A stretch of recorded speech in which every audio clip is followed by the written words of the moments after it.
বাসু,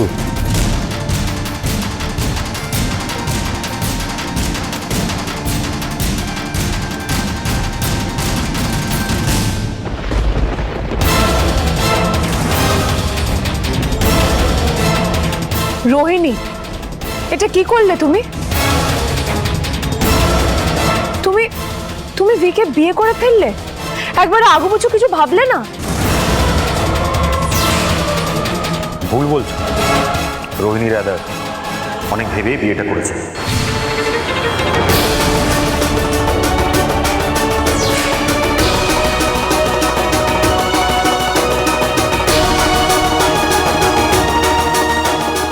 ও ভেবেছিল আমি তোমাকে এই বাড়িতে আর কোনোদিনও ফিরিয়ে আনতে পারবো না, আর ওলম্যানের শর্ত অনুযায়ী ও বিয়েটা করলে সমস্ত প্রপার্টির দখলও পেয়ে যাবে।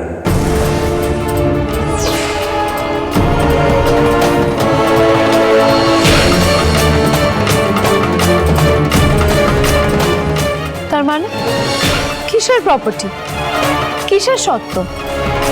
পরে বলবো তোমায়। না না, পরে কেন, এখনই শুনুক।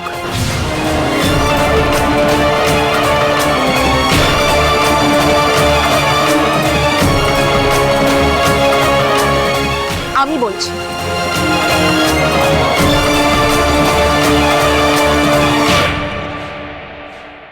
দাদু ভাই তোদের বিয়ে বিয়ে খেলায় টায়ার্ড হয়ে গিয়ে এটা ডিসাইড করেছিল যে নাতি নাতনিদের মধ্যে প্রথম যে বিয়ে করবে এবং দাদুর যাকে ভরসাযোগ্য বলে মনে হবে, দাদুর সমস্ত প্রপার্টি তার হাতেই তুলে দেবে।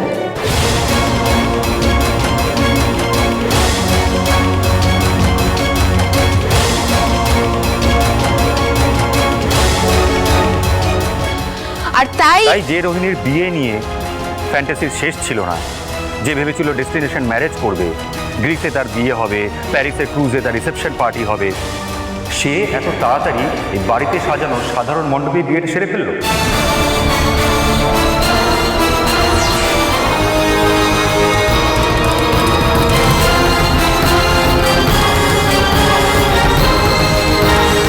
যাতে লোহা গরম থাকতে থাকতেই হাতুড়িটা মেরে দেওয়া যায়।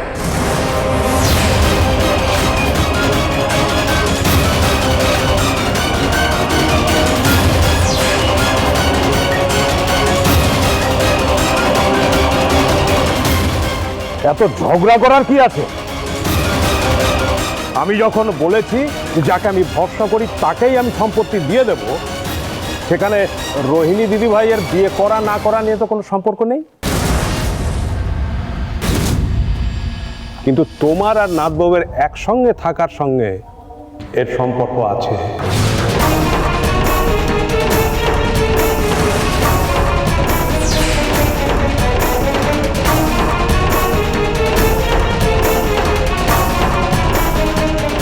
হোয়াট আর ইউ সেইং দাদু ভাই? ওল্ড ম্যান, আমি তোমার শর্ত অনুযায়ী তোমার নাত বউকে বাড়িতে ফিরিয়ে এনেছি। Isn't that enough? এটাই তো তুমি চেয়েছিলে। No, it is not enough, it's absolutely not enough.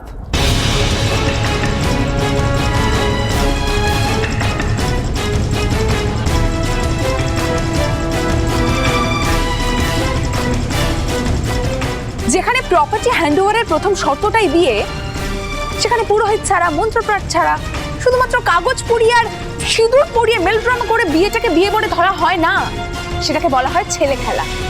ওকে দেন, আমি আজকেই এই মণ্ডপেই অগ্নিকে সাক্ষী রেখে, আর কি জানো, 7 পাকে ঘুরে মন্ত্র পড়ে শ্রাবণকে বিয়ে করব।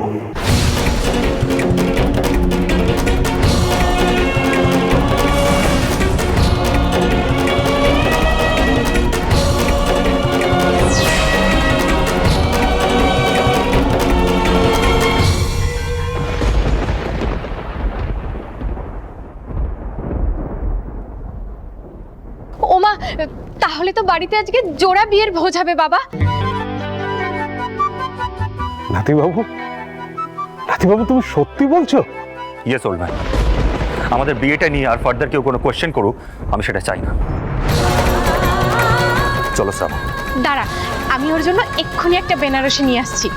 শ্রাবণ একটু সাজবে না?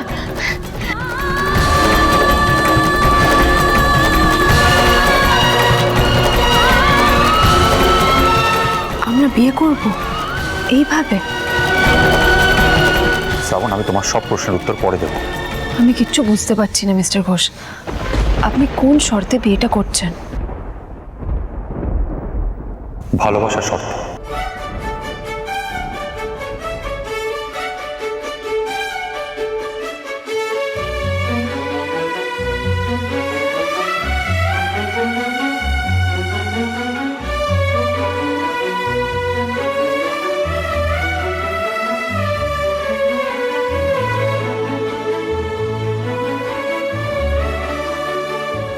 এটাই যথেষ্ট নয় তোমার রাজি হওয়ার জন্য? ভালোবাসা? ইয়েস। ভালোবাসায় যদি আমাদের বিয়ের একমাত্র শর্ত হয় মিস্টার ঘোষ, তাহলে পুরনো সব মিথ্যে খোলসটা আজকেই চোখের আগুনে পুড়িয়ে দিতে হবে। সব পুরনো মিথ্যে শেষ হওয়া দরকার, এটা দরকার। মানে? দাদু, আমি তোমাদের বিষয় সম্পত্তি কিচ্ছু চাই না, আমি কিছু বুঝিও না। আমি একটা সাধারণ ঘরের সাধারণ মেয়ে, মা বাবাকে ছোট্টবেলা থেকে দেখে এসেছি। সেই দুটো মানুষের মধ্যে বিয়েটা টিকে ছিল শুধুমাত্র ভরসার জোরে, বিশ্বাসের জোরে, ভালোবাসার জোরে।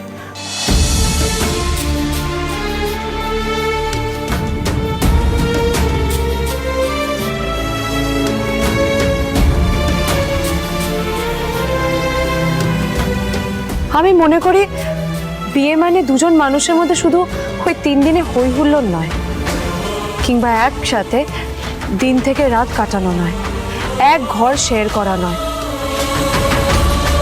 সেটা তো পেন গেস্টরাও করে। বা বিয়ে মানে দুজন মানুষের মধ্যে শুধু অ্যাডজাস্টমেন্ট নয়, সেটা তো যারা অফিস যায় তারাও কোনো না কোনো সময় অফিসের টাইমিং অনুযায়ী করে নেয়।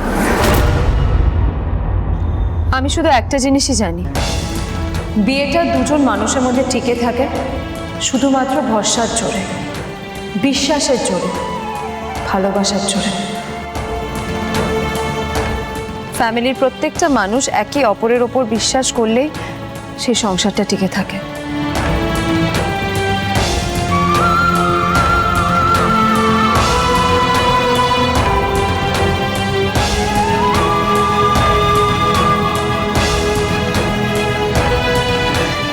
দাদু, আমি তোমাকে কথা দিচ্ছি, আজকের পর থেকে, এই মুহূর্তের পর থেকে আমি আর তোমাদের কাউকে ঠকাতে চাই না, কারো বিশ্বাস ভাঙতে চাই না।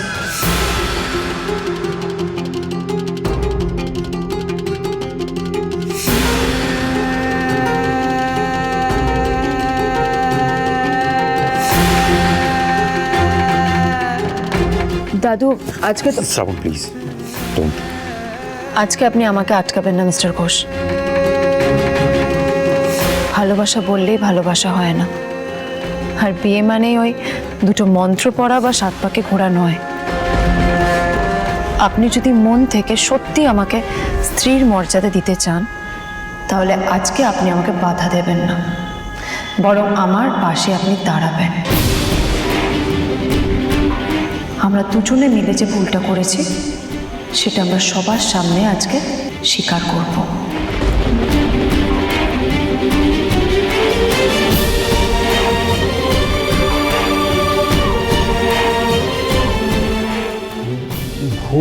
ভুল? কোন ভুলের কথা বলছো নাথবউ? হ্যাঁ, আমার আর মিস্টার ঘোষের বিয়েটা মিথ্যে ছিল দাদু।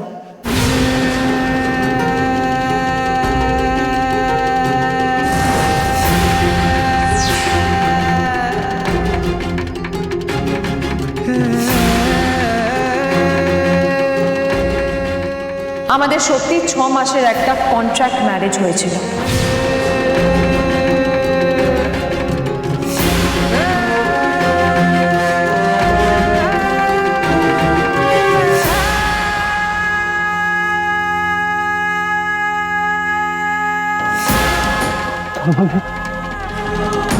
তারপরে সেদিন ওই কন্ট্রাক্ট পেপারটা। She is not your wife, বলো কন্ট্রাক্ট ওয়াইফ, তোমার কাগজের বউ। হ্যাঁ দাদু, সেদিনের ওই কন্ট্রাক্ট পেপারটা সত্যি ছিল।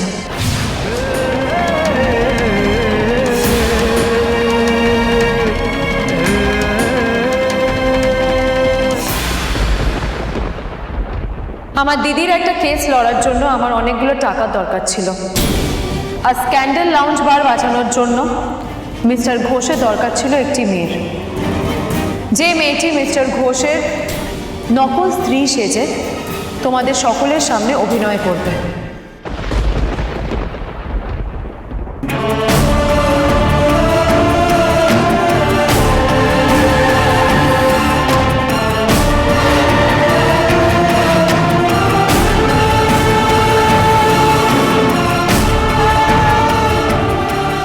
কিন্তু দাদু, আমি এটা করতে পারিনি।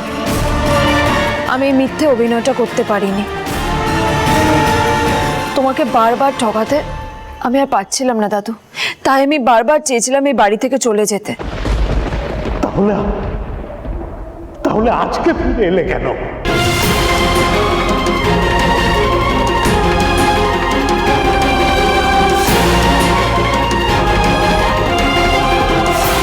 ভেরি সিম্পল বাবা,